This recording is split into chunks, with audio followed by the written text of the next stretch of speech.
you know, what is being Korean or Korean American, or what is being American? Okay? I think we're Americans. I'm a Korean American. I'm a Korean American. I'm very proud to be a Korean American. I'm American, but I have a Korean cultural background. I'm just a Joe average guy trying to achieve some great things for myself and my family here. And I am a much more Brooklynite than anything else. I mean, in truth, I consider myself at least Korean American. I mean, I would say American, yes. I feel very comfortable being a Korean American, okay, because I could be American, I could be Korean, I could be Korean American. I am American citizen, so I want to be a good American, beside of a good Korean. I think of it more as what can I get out of those two customs and traditions and you know, make myself a better person. I have a strong affection to the Korea, but as much as the United States. So I feel like half and half at this moment. I know who I am, and I know this is America, and I know how people like view me, but I know what I am inside, so that's all that matters to me. You know? Well, our late senior pastor, Reverend Amos Ree, used to say that we are hyphenated Americans. The Jewish hyphenated Americans, Russian hyphenated Americans, Korean hyphenated Americans. And we could never be a complete 100% Americans as long as we are hyphenated.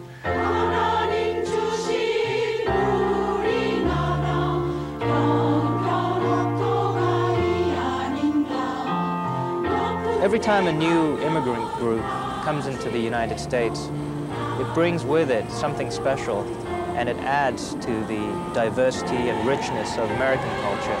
And I think that'll be the same for Korean Americans.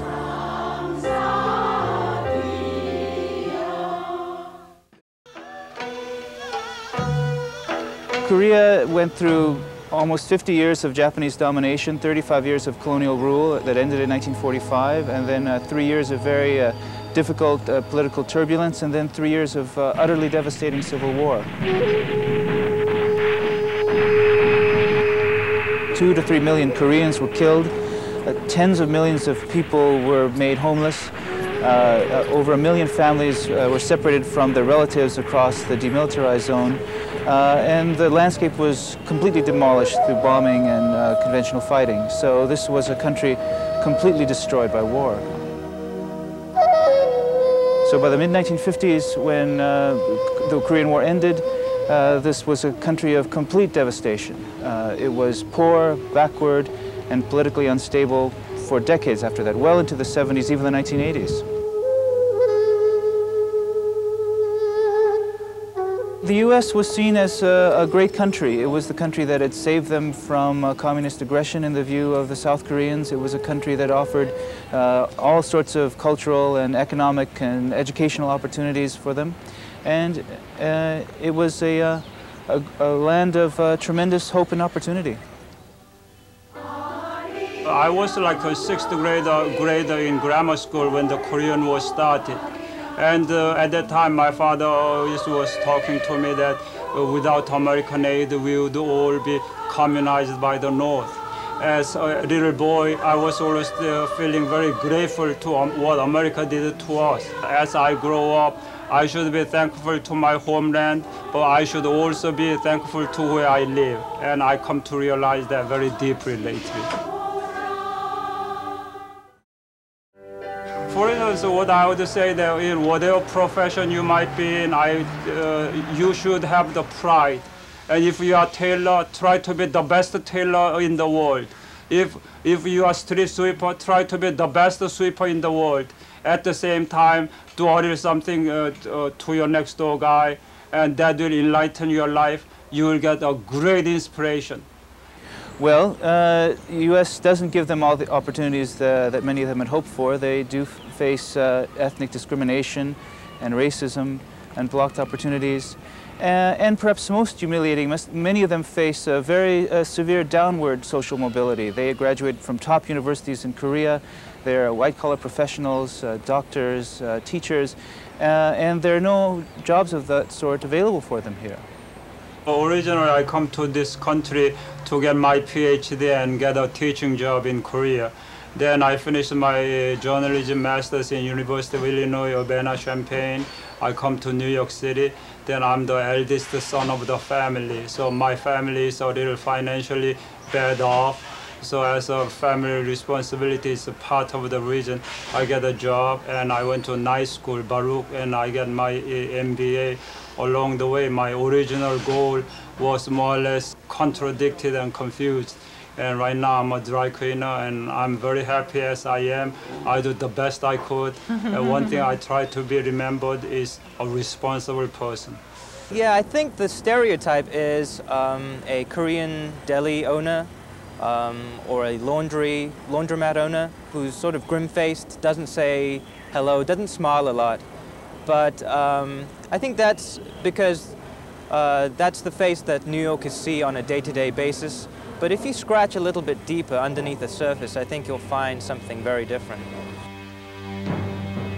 I could not keep on wallowing in the self-doubt and dejected. I should be positive. I should do with my life with what I have. And one of the things which I could do, there are always, as my mother tells me all the time, there are always people who is less fortunate than you are. So I will do something about it. And as a dry cleaner, there is a lot of unclaimed clothing which could be put into good use. And we have been doing during the last 8-9 years. Today we are going to Bowery Mission in cooperation with the Neighborhood Cleaners Association, and we make this donation to the Bowery Mission today. Last year we made a donation to the Veterans Hospital in Bronx, and I was very grateful that I could make the donation to the veterans because they fought for us a long time ago.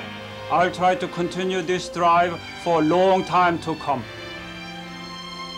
Whatever station you are in, I feel very strongly that you do a little something, share a little something what you have with others, this world would be a paradise. I'm very much a passionate and a committed person. So when I try to teach, I would like to teach with all my heart.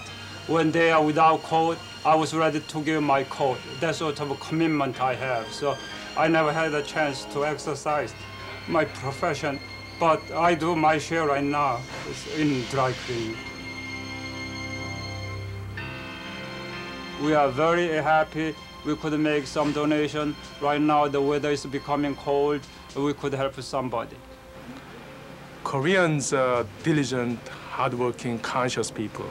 So I believe Korean immigrants are model immigrants, model minority.